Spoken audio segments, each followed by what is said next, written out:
ചരിത്രം തിരുത്തിക്കുറിക്കാൻ ആയിരക്കണക്കിന് ആളുകളുടെ സൈനിക ബലമോ വലിയ ആയുധ ബലമോ വേണമെന്നില്ല.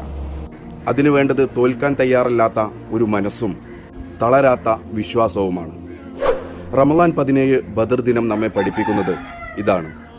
മുന്നിൽ പതറാത്ത ശത്രുപട, കയ്യിലാണെങ്കിൽ പരിമിതമായ സൗകര്യങ്ങൾ മാത്രം. പക്ഷേ ആ 313 പേരുടെ ഉള്ളിൽ ഒന്നുണ്ടായിരുന്നു, പതറാത്ത ഈമാൻ. നമ്മുടെ ജീവിതത്തിലും ഇതുപോലെ പ്രതിസന്ധികൾ വരാം. രോഗങ്ങൾ, സാമ്പത്തിക തകർച്ച, ഒറ്റപ്പെട്ടു പോകുന്ന നിമിഷങ്ങൾ. ചുറ്റുമുള്ളവർ പറയും നീ തോറ്റുപോയെന്ന്.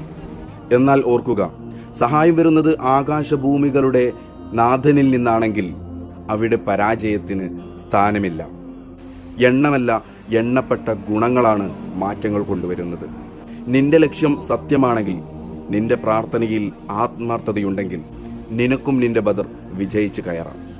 വിശ്വാസം കൈവിടാതെ പോരാടുക. ഈ ബദർ ദിനത്തിൽ ബദരീങ്ങളുടെ ഓർമ്മകൾ പുതുക്കാം നമുക്ക്.